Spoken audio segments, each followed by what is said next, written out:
கண்டிப்பாக அரசாங்கம் வந்த பிறகு அண்ணன் விஜய் அவர்கள் தலைமையிலான அரசாங்கம் வந்த பிறகு இழந்த குடும்பத்தினருக்கு கண்டிப்பாக இழப்பீடு, அவங்களுக்கு தேவையான இழப்பீடு கட்சி சார்பாக வழங்கப்பட்டது.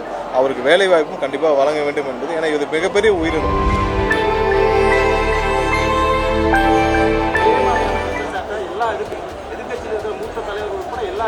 எதிர்கட்சியில திமுக தான் சொல்லுங்க. எதிர்கட்சியில எல்லா மூத்த தலைவர்கள் வெறும் திமுக மட்டும். நாளைக்கு யோகி பாபு போறாரு, அவரை பார்க்க கூட்டம் கூடுற இடத்துல ஏதாவது ஒன்று நடந்துச்சுன்னா அதுக்கு அரசு சார்பாக செஞ்சுருவாரா? இது கண்டிப்பாக ஒரு மிகப்பெரிய சதியின் வேலையால் இவ்வளோ பெரிய உயிரிழப்பு நடந்துச்சு.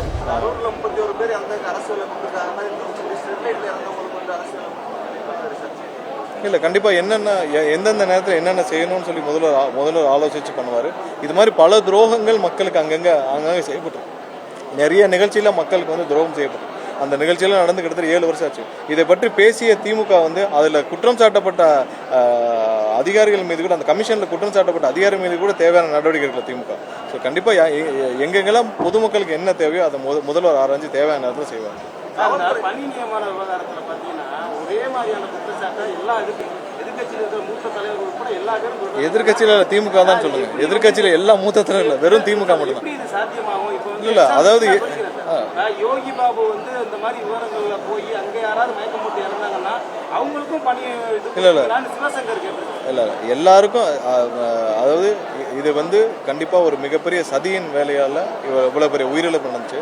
மிக கொடுமையான ஒரு விஷயம். கண்டிப்பாக அரசாங்கம் வந்த பிறகு அண்ணன் விஜய் அவர்கள் தலைமையிலான அரசாங்கம் வந்த பிறகு இழந்த குடும்பத்தினருக்கு கண்டிப்பாக இழப்பீடு, அவங்களுக்கு தேவையான இழப்பீடு கட்சி சார்பாக வழங்கப்பட்டது. அவருக்கு வேலை வாய்ப்பும் கண்டிப்பாக வழங்க வேண்டும் என்பது, ஏன்னா இது மிகப்பெரிய உயிரிழப்பு.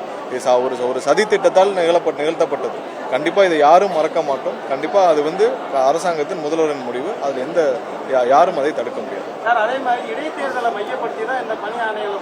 அதற்கும் இதுக்கும் சம்பந்தம் இல்லை.